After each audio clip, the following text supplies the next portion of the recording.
everybody, to the VERSO Experience Podcast. I am, of course, your host, 𝐃𝐚𝐿, and joining me today is Matt. Welcome. How are you doing today? Great. Thanks, Joe. Yeah, great to be here and interested to talk to you about the new projects we've got going on. Yeah, so I hear you're teaching a new course called Bringing Data to Life. Could you give us a little insight on that? Yeah, of course. So Bringing Data to Life is going to be a project all about health. It's going to be looking at all different kinds of aspects of health and looking at the numbers that go along with them, and then, talking about those data points and how they can help us be healthier. Okay, so like we could take swimming, for example. Here's the data point. Taller is better, right? Why? Taller is better? Why?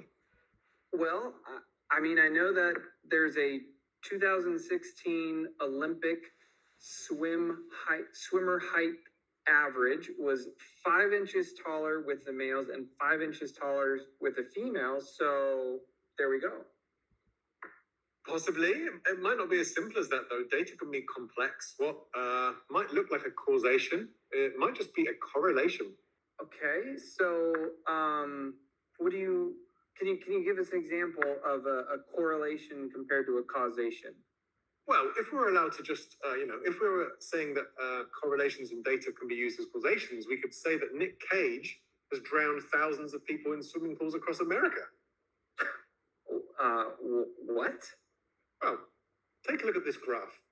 This graph here shows a clear correlation between the number of people drowning in swimming pools and the number of movies Nicolas Cage has starred in. So if this was true, correlation is causation, then Nicolas Cage is a mass murderer. Okay, fair enough. So I guess there can't just be one variable. So then what else makes swimmers fast, I guess? What are the other variables?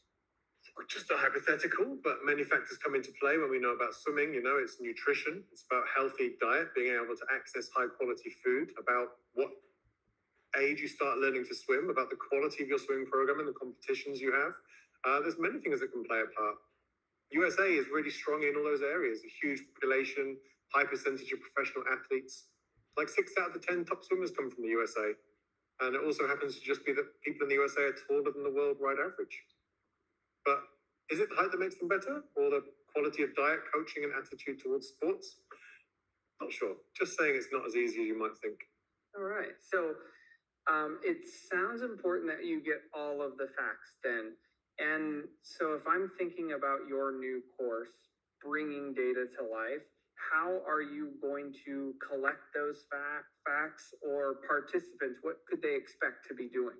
Right. So on the course that we're going to be running, students are going to be looking at their own data. So first off, we're going to use technology, and we're going to find out interesting data about them, about their health, about their body. We're then going to find out connections and learn to paint a picture with that data. So we're going to bring their data to life.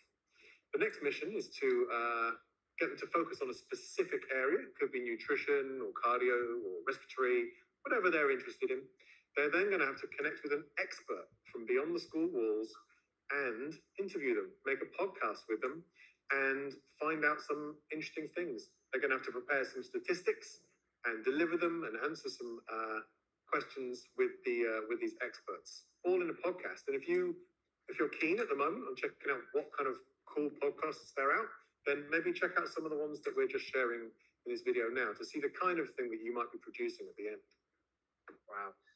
That is really cool. I'm excited to hear how that works out. I'm excited to hear how participants will be able to use data and personalize that information, and then, of course, share it out. Unfortunately, that's all the time we have for today, but I'd like to thank my guest, Matt, for joining us, and really excited to hear how it all turns out. Lovely. Thank you very much for having me, Joe. All right. See you at the next VERSO Experience Podcast, everybody. Bye. Bye-bye.